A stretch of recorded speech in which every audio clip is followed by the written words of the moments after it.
hal-hal negatif yang terjadi pas pandemi tuh gak cuma korban-korban yang meninggal atau yang kena penyakitnya gak sih? Benar-benar. Bahkan ekonomi juga kena tuh.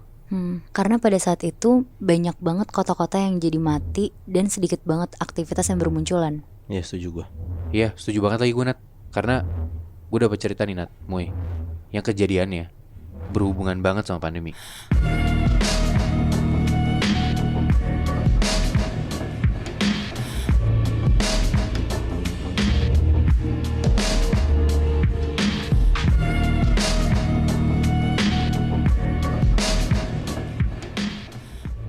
Cerita ini gue dapet dari temen gue, dan gue sih nangkapnya cukup menyedihkan ya. Karena lu bayangin aja ya, orang tua lu baru meninggal nih, bokap lu. Dan gak lama setelah itu, lu malah diteror sama makhluk halus yang lu gak tahu dari siapa dan kenapa lu diteror. Wow. Jadi kayak double gitu loh kesedihannya. Iya. Jadi ceritanya tuh ada sepasang suami istri. Kita sebut aja namanya Leo sama Glory ya. Mereka ini umurnya hampir 30, late 20s lah. Mereka udah punya satu anak namanya Billy. Billy ini cowok masih kecil, sekitar 3 atau 4 tahunan umurnya. Nah, Leo ini kerja di Jakarta, tinggal di Tangerang. Dia tuh anak event gitu, Natmoy. Dia tuh perantau dari daerah Jogja gitulah. Dia ngerantau jadi kerja di event-eventan gitu, IO, dan tinggal di Tangerang. Nah, di tahun 2020, Oktober September, karena dia anak event, pandemi, jadi gak ada kerjaan kan. Ekonomi jatuh banget tuh, ekonominya dia. Struggling banget dia during this pandemic. Nah, Leo ini punya 2 saudara, Nat, Moy. Namanya Nadine, cewek. Nah, Nadine ini kakaknya si Leo, itu tuh ngurusin bokapnya si Leo. Kita sebutnya namanya Pak Mario ya. Umurnya udah tua banget, udah 80 tahunan gitu. Si bokapnya Leo ini. Si bokapnya Leo. Nah, nyokapnya Leo udah gak ada, udah meninggal. Dan Leo ini punya satu kakak lagi namanya Vino, tapi tinggalnya di luar kota sama istrinya dia. Terus barulah anak ketiga Leo. Jadi anak pertama si cewek ini, si Nadine, itu tuh ngurusin bokapnya. Sedangkan adiknya ini merantau keluar kota dari si Jogja itu. Nah, balik lagi karena si struggling ini, Leo tuh ngobrol ke bokapnya. Dia telepon tuh bokapnya, ngeluh lah, bilang ya lagi jatuh banget ekonomi, lagi susah banget dapat uang segala macem karena pandemik gitu kan. Akhirnya bokapnya yang udah tua itu bilang, ya udah pulang aja Leo, suruh pulang gitu ke Jogja. Terus bantu-bantu kakak aja Kak Nadine buat ngelola toko, karena bokapnya Leo tuh di sana ya punya usaha toko gitulah. Ya karena udah tua juga, jadinya yang ngurus tuh si Kak Nadine ini. Sambil Kak Nadine ngurus bokapnya. Oke. Bokapnya juga bilang sekalian ketemu bapak lah, bapak juga kangen katanya gitu. Ya udah tuh baliklah si Leo ini ke Jogja. Udah tuh keadaan pandemi udah rada-rada reda, itu kayak 2021 kalau nggak salah. Pokoknya ketika keadaan udah mulai reda, udah bisa keluar kota, tapi masih pakai surat, ingat gak sih lo? Nah dia balik tuh ke Jogja. Rumahnya di Tangerang ditinggal. Dia bawa mobil tuh ke Jogja bertiga, dia, istrinya sama anaknya. Nah Leo ini di Jogja tuh tinggal beda rumah sama si Nadine sama bokapnya ini, tapi masih tetap dalam satu wilayah lah. Jadi kayak cuma beda beberapa rumah gitu. Nah selang Leo balik ke Jogja, kayak cuman 7 hari setelah itu, bokapnya ini sakit-sakitan, makin parah, si Pak Mario ini. Dan gak lama ternyata meninggal. Dan meninggalnya gara-gara COVID. Kasihin banget. Nah setelah meninggal, Nadine ini, si kakak yang pertama, itu tuh benci banget sama Leo dan keluarga. Karena kayak ngerasa Leo ini bawa penyakit gitu loh. Karena dari Jakarta kesannya tuh kayak bawa COVID ke Jogja, terus bokap jadi kena bla bla bla. Dari dulu gue udah ngurusin bokap gue kayak gitu. Jadi marah banget lah. Tapi gak ngomong ke Leo, mungkin gak enak kali ya. Udah tuh, udah lewat, bokapnya meninggal, sampai kira-kira kayak akhir tahun gitu, pandemi udah mulai reda. Leo sama keluarganya balik lagi nih ke Jakarta, karena opportunity buat kerja event-event juga udah mulai ada rencana buat naik kan. Udah tuh, Leo sama keluarganya balik lagi ke Tangerang, dan dia balik ke rumah yang ditinggal hampir 1 tahunan lah. Dan umurnya Billy di situ udah kayak ya 4-5 tahun. Pas pulang ke rumah yang di Tangerang itu, pas mau masuk rumah, anaknya si Leo, Billy, itu tuh kayak ketakutan gitu balik ke rumah. Awalnya gak mau masuk rumah, mungkin karena hawa rumahnya apek kali ya, dan karena udah lama gak ditinggal juga kan. Dan setelah diberesin, barulah akhirnya Billy ini mau masuk. Udah diberesin tuh semua debu-debu, rumah yang kotor segala macem, udah oke. Akhirnya Billy udah masuk tuh. Udah, singkat cerita, aman-aman aja, udah mulai membaik. Akhirnya ada kerjaan lagi lah di tahun 2022 itu kan. Udah mulai naik lagi, Leo udah mulai kerja. Billy akhirnya di rumah lah sama Glory berdua. Glory ini emang ibu rumah tangga lah. Nah tiba-tiba di satu malam, selang 2 mingguan setelah mereka bertiga balik lagi ke rumah dia Tangerang itu, Leo sama Glory ini ngerasa kayak ada gempa gitu. Tiba-tiba malam-malam, jadi mereka lagi tidur nih. Tiba-tiba mereka kayak ngerasa kamarnya tuh goyang, kayak ada gempa malam-malam gitu. Terus mereka kaget dong, panik. Mereka keluar rumah tuh. Tapi tetangga-tetangga lain tenang-tenang aja, nggak ada yang ngerasa ada gempa. Kayak cuma mereka berdua doang yang ngerasa gempa. Sampai dicek di Twitter, di berita-berita tuh nggak ada gempa sama sekali, gitu loh. Nah nggak lama dari situ, si Billy ini kan tidur sendirian di kamar ya, si anaknya ini. Tengah malam, setelah kejadian itu tuh, masih di malam yang sama, Billy ini nangis kenceng banget tiba-tiba dari kamarnya. Leo sama Glory juga belum tidur lagi tuh di situ. Akhirnya dicek lah ke kamarnya si Billy ini. Dan pas dilihat, si Billy ini kayak nggak mau tidur di kasur gitu, kayak udah teriak-teriak. Terus dia nunjuk-nunjuk bantalnya. Pas si Leo ini ngangkat bantalnya Billy, ternyata di bawah bantalnya Billy itu ada kelabang gede-gede banget, segede jari telunjuk orang dewasa. Dan itu jumlahnya lebih dari 10. Bener-bener banyak banget. Padahal ya rumahnya udah dibersihin kan. Untungnya badannya si Billy ini nggak ada bekas gigitan serangga. Untungnya nggak digigit sama kelabang gitu loh. Udah tuh akhirnya Billy tidur bareng sama bokap nyokapnya bertiga. Nah besokannya pagi tuh si Leo tuh udah berangkat kerja. Tiba-tiba Glory ini nggak nemu anaknya ada di mana. Billy tuh hilang. Dicari-cari anaknya gitu kan. Sampai kemanapun akhirnya ketemu nih. Billy ini lagi sembunyi di dalam lemari. Ditanya sama nyokapnya dong, sama Glory, ngapain? Dengan polosnya Billy tuh bilang, tadi kayak ada Dracula mama, giginya panjang kayak mau gigit aku. Tapi dia nggak kelihatan kayak takut gitu loh. Dia cuma jawab polos doang. Terus lanjut Billy ngomong gini, terus ada yang ngajak sembunyi di sini, aku diajak sembunyi di sini sama nenek-nenek. Katanya gitu. Glory panik dong di situ. Disuruh balik tuh Leo ke rumah. Begitu sampai di rumah, Leo bilang, ya mungkin namanya anak kecil gitu kan, halu aja. Kayak Leo tuh denial gitu loh. Cuman Glory bilang Billy tuh sebelumnya nggak pernah kayak gini. Dia nggak pernah anaknya tuh aneh-aneh atau punya kesan dia punya temen hayalan atau temen makhluk apa tuh dia nggak pernah. Anaknya tuh nggak pernah kayak gitu. Nah Glory ini curiga kalau emang ada sesuatu di rumahnya yang aneh gitu loh. Malamnya nih Billy tidur lagi bareng sama Leo dan Glory bertiga sama bokap nyokapnya. Nah tengah malam Billy ini kebangun. Dia duduk di tempat tidur. Terus dia bangunin nyokapnya. Terus Billy ini bilang, "Mah, itu di jendela ada apa?" Bangun tuh nyokapnya. Bangun terus baru bangun gitu kayak agak-agak masih ngantuk kan ya, masih buram gitu penglihatan. Si Glory ini ngelihat, "Hah, gak ada apa-apa." Masih tuh ke arah si jendela kamar gitu ya, ngarah keluar. Billy bilang, "Itu ada ondel-ondel mah." Terus nyokapnya tuh negesin gitu kayak ngucuk-ngucuk mata. Habis itu dilihat lagi, "Oh enggak, itu bayangan aja."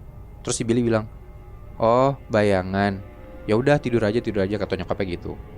Udah tuh pas balik tidur nih, baru banget mereka berdua mau tidur, tiba-tiba dari arah jendela dari luar itu tuh ada suara ketawa gede banget kayak wah akhirnya si Glory bangunin Leo, panik banget tuh dia tuh. Terus kayak dia bilang kayak iya denger suara ketawa gede banget gitu kan. Di situ Glory udah nggak bisa banget karena ini udah beberapa kali kelihatan hal yang aneh kan.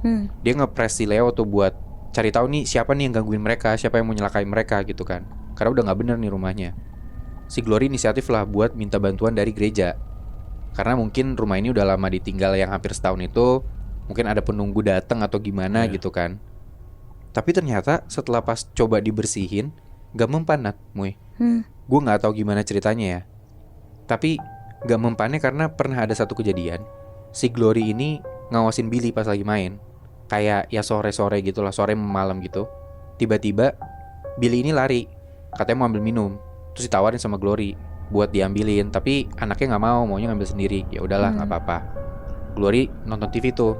Jadi posisinya tuh Glory ini lagi di sofa gitu ya. Terus TV di depan dong. Nah di belakangnya Glory ini tempat makan. Jadi kayak meja makan, dispenser segala macam, dapur tuh di belakangnya dia. Nah Billy tuh lagi main di meja makan situ, main mobil-mobilan. Dia duduk di atas meja. Jadi ya kalau misalkan nengok ke belakang dikit kelihatan anaknya gitu. Tapi udah Glory nonton TV nih. Nah pas Glory ini lagi ganti-ganti channel, itu kan sempat ada jeda hitam gitu ya. Nah dari pantulan TV itu Glory tuh ngeliat ada sosok gede banget di belakang anaknya. Tapi hitam, gak kelihatan jelas dong. Dia nengok dong ke belakang. Pas dia nengok ke belakang gak ada apa-apa. Oh mungkin dia mikirnya sugesti, kan kemarin juga udah diberesin gitu kan. Tapi beberapa saat dari situ, dari belakangnya Glory, anaknya tuh ngomong sendiri kayak, seru kan main sama aku, gitu katanya. Terus pas Glory nengok ke belakang, bener aja Nat, Moy, anaknya duduk di atas meja nih, main mobil-mobilan.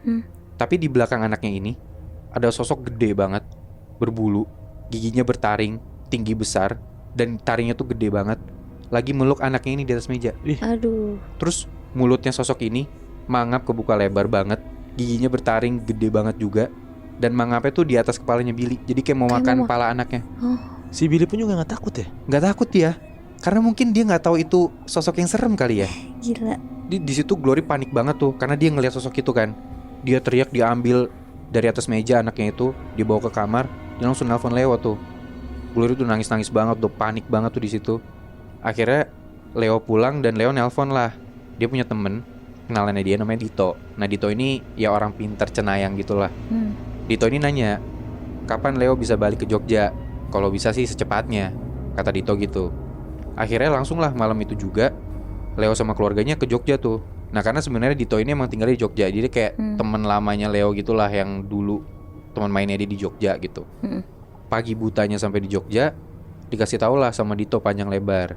Ternyata menurut keterangannya si Dito ini tuh ulahnya si Nadine, kakaknya Leo. Jadi kakaknya Leo sendiri ini dendam sama Leo gara-gara mikirnya bokapnya ini, si Pak Mario, itu tuh meninggal gara-gara Leo bawa COVID ke Jogja. Yang tadi gue bilang, gila banget kan. Saking dendamnya, karena Nadine juga gak punya siapa-siapa lagi selain bokapnya ini kan. Dia emang gak nikah gitu loh, emang cuman ngurus bokapnya doang seumur hidup. Saking dendamnya, Nadine tuh bayar orang buat celakain keluarganya Leo, sampai niat biar anaknya Leo tuh mati juga. Buset. Ya Allah. Nah di situ tapi Dito nengahin lah, karena kan ini juga keluarga dia ya, kakaknya dia sendiri gitu kan. Nadine sama Leo disuruh buat nanya langsung ke bokapnya meninggal, bener gak meninggalnya gara-gara Leo gitu. Cuman kayak, lah emang bisa gitu? Kan udah mati gitu kan. Dito bilang ya bisa-bisa aja. Jadi kayak manggil bokapnya yang udah meninggal gitu loh si Dito ini. Dan singkat cerita beneran bisa kayak, gue gak tahu ya yang nanya beneran Leo atau yang nanya tuh Dito gitu kan. Tapi intinya ditanya langsung lah sama, dalam tanda kutip, arwahnya si bokapnya ini. Dan almarhum bokapnya tuh gak ngerasa kayak gitu. Justru Leo tuh disuruh pulang sama bokapnya waktu dia lagi struggling itu karena memang bokapnya udah sakit-sakitan, udah ngerasa tua juga, dan ya kangen banget lah sama anaknya gitu. Kayak kapan lagi gue ketemu sama anak gue. Numpung emang beneran anak gue mau pulang, ya kenapa enggak gitu loh. Akhirnya dibongkar tuh semuanya. Bener-bener kayak kelakuannya Nadine ini yang mau nyelakain Leo dan keluarga itu kebongkar semua. Dan ternyata parah banget Nat, Muy. Bahkan foto keluarganya Leo, istri sama anaknya, itu udah diikat-ikat dan ditusuk-tusuk gitu sama Nadine. Aduh. Buset. Parah banget kan.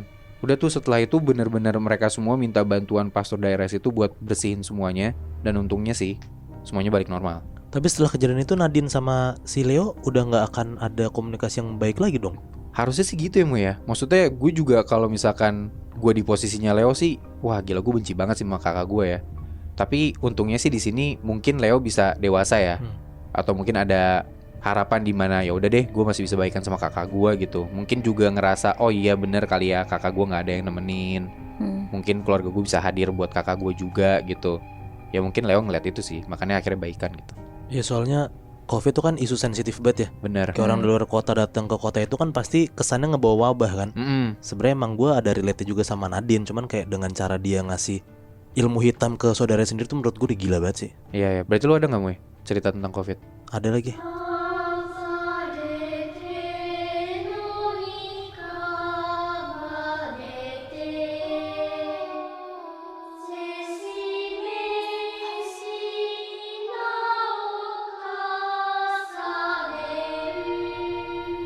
Nah cerita gue soal pandemi itu pas akhir tahun 2020 kan mall dan bioskop tuh akhirnya dibuka lagi ya after pandemi. Ya. Ada orang-orang yang akhirnya kesana buat jalan-jalan. Ada juga akhirnya yang shopping ke bioskopnya juga. Karena kan mereka kangen banget kan akan beberapa bulan gak kemana-mana. Bener-bener. Nah tapi banyak juga orang-orang waktu pas 2020 akhir itu masih takut ke keramaian dan akhirnya milih buat di rumah aja. Nah orang-orang yang kangen sama mall ini tapi takut ke keramaian biasanya datang ke mall yang emang dari dulu sebelum pandemi pun udah sepi. Tapi lo bayangin aja Bi, Nat, kayak zaman sebelum pandemi ada mall nih udah sepi, gimana pas after pandemi kan pasti lebih sepi lagi lah. Benar. Iya. Nah gue dapet cerita ada satu pasangan yang akhirnya ngedate di mall setelah sekian lama mereka gak keluar rumah pas lagi pandemi. Jadi sebut aja nama pasangan ini, yang ceweknya Deria, yang cowok Rio. Deria sama Rio. Iya. Oke. Mereka emang nunggu-nunggu banget buat ngedate nonton bioskop kayak zaman dulu sebelum pandemi, karena ya emang favorit mereka tuh kalau ngedate tuh nonton gitu. Pas udah ada berita kalau mall dan bioskop dibuka lagi, akhirnya mereka langsung tuh nonton besokannya. Nah anyway, mereka tuh masih umur 19 tahun waktu itu. Waktu pas mereka mau ngedate ke mall, orang tua Deria tuh bilang kalau misalnya mau ke mall boleh, tapi jangan ke mall yang rame. Takutnya masih ada covid, pas pulang malah bawa wabah gitu, Iya. kata nyokapnya. Resiko lah ya. Nah karena Deria ini nurut banget sama mamanya, akhirnya Deria ke mall di Jakarta Selatan yang emang dari sebelum pandemi pun emang ini udah sepi gitu, gak rame-rame amat. Mereka nyampe mall itu jam 5-an, jalan-jalan, makan dulu sampai akhirnya sekitar jam 7:30 mereka tuh baru masuk ke bioskopnya buat nonton. Zaman pas setelah pandemi itu kan bioskop cuman keisi 25% kan. Jadi kayak kalau misal lu duduk ya bersekat-sekat gitu, gak bisa nempel sama orang lain. Bener. Kayak ada celah gitu lebih di kursi kosongnya kan. Nah ya udah akhirnya Deria sama Rio tuh ke bioskop tuh buat nonton, beli tiket lah. Waktu itu kalau nggak salah film yang mereka tonton kayak film genre tuh romance gitu lah. Nah dari awal-awal masuk mall, sebenarnya Deria tuh udah ngerasa kayak hawa-hawa mallnya udah nggak enak. Dia nggak ngomong aja ke Rio karena kalau misalnya dia ngomong ke Rio tuh takutnya gimana-gimana. Karena emang pada dasarnya Deria tuh orangnya rada peka sama hal begituan walaupun nggak bisa ngeliat ya, walaupun belum pernah lihat bahkan. Nah si Rio ini orangnya penakutan. Jadi makanya pas pertama kali Deria masuk mallnya ini, Deria cuman ngerasa kayak nggak enak tapi dia nggak mau ngomong ke cowoknya. Pas masuk ke dalam studionya, si Deria ini ternyata perasaannya tuh makin gak enak. Hawanya tuh makin gak enak dia ngerasanya. Mana film kan 7:30 ya, jadi kayak pas mereka nyampe 7:30 pun kasarnya udah rada telat kan, udah ngepas banget tuh sama jadwalnya. Pas dia masuk ke studio, ternyata di studio itu cuma ada 4 orang. 2 orang ini pasangan juga, jadi kayak ada 2 pasang lah dalam studio itu berempat. Oke. Deria sama Rio duduk di kursi bagian C, si pasangan satu lagi ini duduk di kursi A. Udahlah akhirnya film udah mulai dan mereka nonton lah dengan tenang biasa gitu, nikmatin filmnya. Waktu pas di tengah-tengah nonton, tiba-tiba Deria itu ngerasa kalau di deretan dia dan di depan dia tuh kayak ada bayangan orang duduk gitu loh. Kayak lo bayangkan kalau misalnya lo sekilas ngeliat ada orang, tapi pas ditengok tuh nggak ada gitu. Iya. Si Deria tuh ngerasa kayak gitu. Kayak di ekor mata tuh dia ngerasa kayak ada orang, tapi pas dia nengok ke arah sana nggak ada orang sama sekali. Cuman Deria mikir kayak ya udahlah, mungkin emang itu bayangan dan dia udah nggak harus pikirin hal itu. Dia fokus aja lah nonton terus. Nah tapi tiba-tiba pas layar bioskop itu lagi hitam, kayak filmnya tuh mungkin ada transisi terus hitam lah. Studio itu kan benar-benar jadi gelap banget kan, nggak ada cahaya sama sekali. Nah Deria tuh ngerasa dan dia bisa ngeliat dengan jelas banget Bihnat. Di depan dia kursi-kursi yang kosong itu tuh ada yang duduk, banyak banget. Pas lagi posisi bioskop tuh lagi gelap-gelapnya. Padahal sebelumnya kosong. Gak ada yang masuk sama sekali. Gak ada yang Berempat berempat kan dari awal. Maksud gue nggak ada yang orang masuk bayangan atau Gak apa. ada. Telat datang Tiba-tiba gitu ya. ada aja kan. Tiba-tiba ada aja Bi. Wow. Bener-bener banyak banget lah pokoknya si Deria tuh ngeliat. Nah di situ Deria takut banget lah dan akhirnya dia nengok ke arah kiri, ke arah Rio duduk. Nah di situ posisinya Rio dan Deria itu duduk beda 2 kursi kosong. Jadi pas Deria nengok ke kiri itu ke arah Rio, harusnya kan yang dia lihat ya Rio langsung kan. Tapi ternyata di celah-celah si Deria sama Rio itu, Deria nengok kiri, yang Deria lihat itu adalah pocong. Anjing. Wah. Jadi ada pocong duduk di sebelah banget persis seatnya si Deria ini Bi. Nah, Anjir. tapi si pocong ini bener-bener kayak cuma duduk diem dan kepalanya dan mukanya itu menghadapnya ke layar. Kayak Nggak ada nonton yang, gitu. Iya kayak nonton gitu loh Bi. Anjir. Wah di situ tuh Deria langsung teriak banget dan filmnya langsung hidup lagi tuh. Langsung layarnya langsung terang lagi. Nah pas filmnya udah lanjut lagi dan udah terang lagi, Deria nggak ngeliat apa-apa. Sosok-sosok yang dia lihat di depan itu hilang, sosok pocong yang dilihat di kiri dia hilang. Dan akhirnya dia langsung nanya lah, ngedeketin ke Deria kayak, kamu kenapa? Kamu ngeliat apa? Tapi Deria bilang ya nggak apa-apa, cuma merinding aja. Dia bilang kayak gitu. Nah kan Rio tahu kalau misalnya si ceweknya nih rada sensitif lah akan hal itu kan. Si Rio tuh maksa buat duduk di sebelah Deria. Tapi Deria bilang jangan, takutnya malah dimarahin karena ntar nggak ngikutin protokol kesehatan gitu kan. Jadi akhirnya ya mereka duduk di kursi mereka masing-masing, yang beda 2 itu celahnya. Pas film mungkin baru berjalan setengah jaman, Deria tuh ngelihat dari belakang satu cowok ini turun dan keluar dari studio. Si pasangan itu tuh, tapi cowoknya doang yang turun. Cowok ini turun, ngelewatin si Deria, abis itu keluar studio. Nah terus film udah berjalan lama, Deria tuh nggak ngeliat kalau si cowok ini masuk lagi studio. Yang Deria lihat sekarang adalah cewek yang duduk di belakang dia, si cowok ini, itu tuh ikut turun nyusulin cowoknya keluar karena mungkin cowoknya udah lama nggak masuk kan. Si cewek ini turun ngelintasin si Deria. Nah tapi pas posisi cewek ini lagi turun dan jalan di tengah-tengah studio, Pas udah sampai bawah tuh, bawah layarnya, lo kebayangkan? Tiba-tiba si cewek ini diem aja. Dan gak gitu lama tiba-tiba si cewek ini nengok ke belakang, ke arah Deria sama si Rio duduk. Nah tiba-tiba Nat, pas si cewek ini nengok ke belakang, cewek ini tuh terbang ke kursi mereka. Anjing. Bener-bener kayak cewek ini terbang ke arah Deria sama Rio, tiba-tiba hilang gitu aja. Gila. Nah mereka di situ pecah banget lah, kayak mereka sadar akhirnya mereka tuh nonton bukan sama orang, bukan sama sepasang cewek cowok gitu loh, mungkin sama setan gitu loh. Ini gak cuma Deria yang lihat, Rio juga lihat. Rio juga lihat, Bi. Anjrit. Saya pada akhirnya pas si cewek ini terbang, Rio tuh ngeliat pakai mata kepala Rio juga sendiri gitu. Nah mereka tuh langsung mikir kayak ini ngedate yang mereka belum pernah pikirin sebelumnya. Karena setelah pandemi dia mikir kayak ini ke mall enak, seru. Tiba-tiba mereka ngerasa kalau misalnya mereka tuh digentayangin sama setan. Iya. Saking mereka takutnya, akhirnya tuh mereka mutusin buat cabut dari bioskop itu dan gak ngelanjutin filmnya. Padahal kan filmnya paling cuma berjalan 45 menit kan. Jadi kayak masih setengah film lah.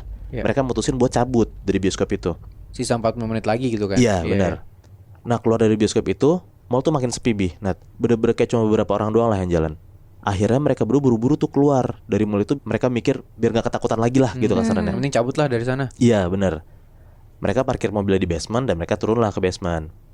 Dan pas di basement itu pun juga ternyata udah kosong, Bi. Nat, udah gak ada mobil sama sekali. Bener-bener mobil dia doang nih yang nyisa. Dan ini kondisinya malam.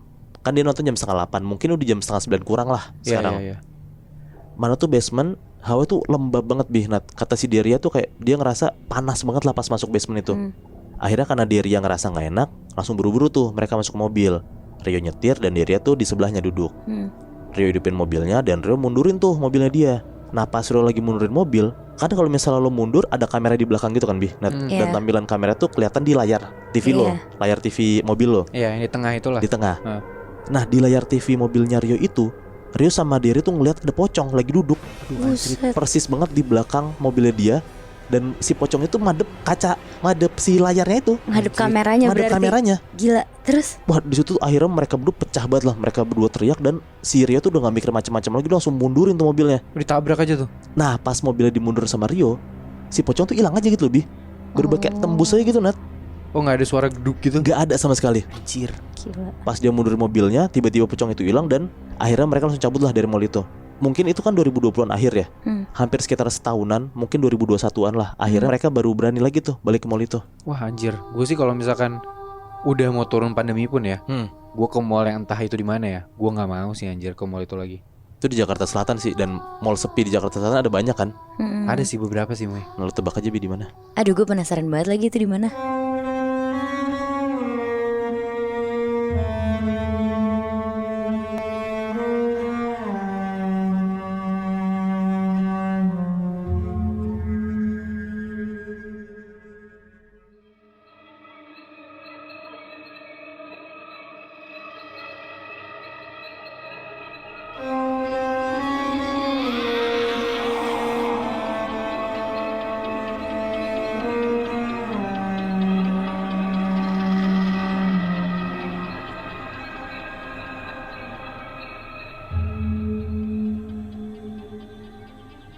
Selama pandemi, gedung-gedung kantor tuh juga tutup dalam waktu yang lumayan lama kan. Nah kali ini gue mau ceritain gedung kantor di daerah Jakarta Timur yang katanya jadi dalam tanda kutip tuh rame semenjak pandemi COVID-19 kemarin. Oh, ramenya maksudnya rame makhluk halus gitu, Nat? Iya bener, Moy. Wow. Jadi ada yang ceritain ke gue, kita sebut aja namanya Dika. Laki-laki dan dia tuh pekerja swasta. Sekitar awal tahun 2022, Dika nyewa sebuah gedung kantor yang ada di daerah Jakarta Timur. Nah sebelum nyewa, Dika tuh survei buat ngeliat kondisi gedung yang bakal disewa ini kan. Karena ini kan buat kantor mereka rame-rame. Pas sampai tuh kondisi kantornya kotor, berantakan. Soalnya kan ini sempat kosong juga kan gedungnya. Dan gedung ini tuh bekas perusahaan yang bangkrut beberapa tahun lalu karena pandemi. Sorry Nat, maksudnya gedungnya itu kayak rumah, ruko atau kayak gedung yang kayak di SCBD gitu? Gedungnya tuh kayak ruko-ruko gitu loh, Moy. Oh. Yang cuma ada 2 lantai. Oke. Jadi lantai satunya itu, Moy, cuma ruangan yang digunain untuk kayak nyimpen helm sama sepatu-sepatu karyawan. Terus langsung ada tangga buat naik ke lantai 2. Nah di lantai 2 ini tuh layoutnya kayak koridor manjang gitu. Dan ruangan-ruangan posisinya ada di sebelah kiri semua. Oke. Jadi kanannya cuma tembok doang. Dan di situ tuh ada beberapa ruangan, termasuk ruangan meeting lah, ruangan apa gitu.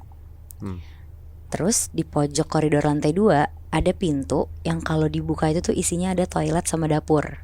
Nah kalau kalian berdua udah kebayang, gue mulai ceritain hal-hal yang janggal yang dialamin sama Dika sama teman-temannya selama tahun 2022 ini. Dimulai dari teman pertamanya namanya Surya. Waktu itu malam-malam sekitar jam 11, Surya tuh pernah ketiduran di kantor ini Bi. Posisi tidurnya tuh di sofa. Terus tiba-tiba banget pas lagi tidur, Surya ini ngerasa kayak ada yang bangunin dia. Kayak nyolek-nyolek gitulah. Awal tuh Surya mikir di situ, mimpi kali gue. Terus dilanjutin tidur lah sama Surya. Karena dia ngerasa dia tuh ngantuk banget lah di malam itu. Jadi dia tuh gak mau bangun. Tapi Bi, colekannya tuh ada terus-terusan kayak gak berhenti. Kayak bener-bener nyuruh untuk bangun gitu. Akhirnya karena penasaran, kebangunlah si Surya ini. Nah pas Surya kebangun, dalam posisi masih tiduran di sofa, Surya tuh ngeliat ada kakek-kakek pakai kursi roda dan nafasnya tuh megap-megap lagi duduk di depan Surya persis. Di situ Surya kaget banget. Soalnya tuh di gedung itu tuh nggak ada kakek-kakek sama sekali loh. Maksudnya mereka juga karyawan-karyawannya tuh muda semua. Akhirnya Surya berusaha mau gerak dan bangun dari tidurnya dia itu kan. Tapi dia tuh nggak bisa gerak dan bangun sama sekali gitu loh, kayak ketindihan gitu. Akhirnya Surya di situ merem biar nggak ngeliat kakek-kakek ini dan berusaha baca-baca doa biar dia tuh bisa selesai dari ketindihannya. Nah nggak lama Surya udah bisa gerak, dia langsung bangun tuh dari tempat tidurnya dan sosok kakek ini tuh udah nggak ada. Langsunglah dia keluar lari dari gedung dan dia langsung pulang nggak jadi nginep. Nah besokannya heboh dong, Surya langsung cerita ke teman-teman yang lain. Tapi sayangnya teman-temannya tuh nggak ada yang percaya Bi. Akhirnya ya Surya bilang di situ, ya udah lihat aja nanti sampai kejadian ke kalian sendiri, awas aja ya. Terus besokannya cerita ini tuh ada dari temennya juga yang lain, namanya Abraham. Abraham ini tuh salah satu temennya Dika sama Surya yang ngantor di situ juga, jadi karyawannya juga. Agak mirip sama ceritanya Surya, si Abraham ini tuh pulang ke kantor agak kemalaman, soalnya dia tuh habis meeting di luar. Nah karena dia capek dan besok pagi juga akan meeting keluar, jadi dia mutusin buat nginep sendiri di kantor pada malam itu.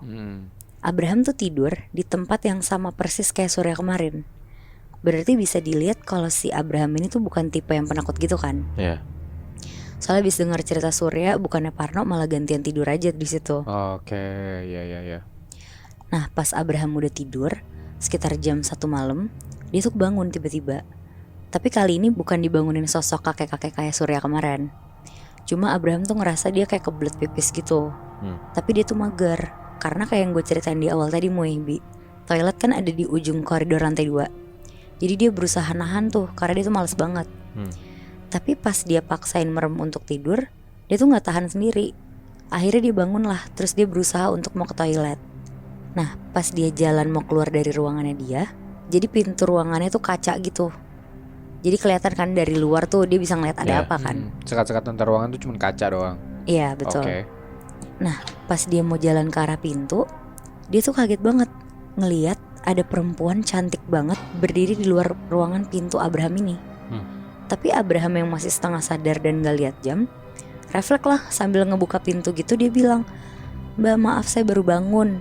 Karena dia mikir kayaknya ini udah kesiangan nih orang. Terus ini tuh customernya dia nih mungkin. Iya. Nah pas pintunya dibuka lebar sama Abraham kaget banget Bi. Perempuan cantik itu tuh berubah mukanya jadi hancur banget dan bau amis yang nyengat parah gitu.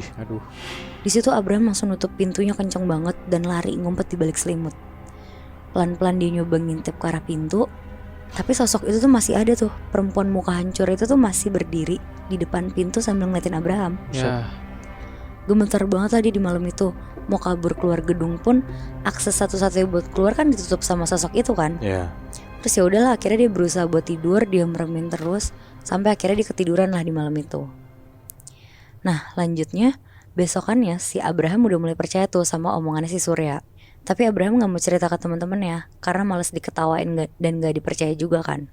Terus lanjutlah kali ini balik lagi kejadiannya ke si Surya. Jadi di hari itu Surya lagi meeting sama customer di kantor, di ruang meeting yang ada di lantai 2. Dan kebetulan customernya ini tuh bawa anak kecil. Ini kejadiannya sekitar jam 7 malam. Pas kantor udah tutup berarti. Nah si anak customer ini tuh selama nunggu meeting, dia lari-larian terus tuh di koridor lantai 2. Sampai gak berasa ternyata meetingnya tuh udah jam 11 malaman. Terus tiba-tiba dari dalam ruang meeting tuh kedengeran kayak ada suara perempuan yang agak teriak gitu. Bilang, "Permisi, mau ambil laptop yang diservis." Nah, di situ Surya tuh langsung teriak, "Maaf mbak, kantornya udah tutup, teknisinya juga udah pada pulang, kalau mau kesini besok aja." Tapi Surya tuh sama sekali gak bergerak dari ruang meeting. Dia masih tetap meeting bareng customernya itu. Cuma teriak doang, dan dia tuh gak ngeliat juga lah posisinya si cewek ini tuh dari mana asalnya. Abis itu tanpa dijawab sama perempuan ini, si anak kecil ini tuh ternyata nyamperin sumber suaranya Muibi. Dan posisi sumber suaranya itu tuh ternyata ada di dapur. Berarti di ujung koridor deket toilet kan. Larilah si anak kecil itu. Pas nyamperin sumber suaranya, si anak kecil ini tuh langsung lari ke ruang meeting.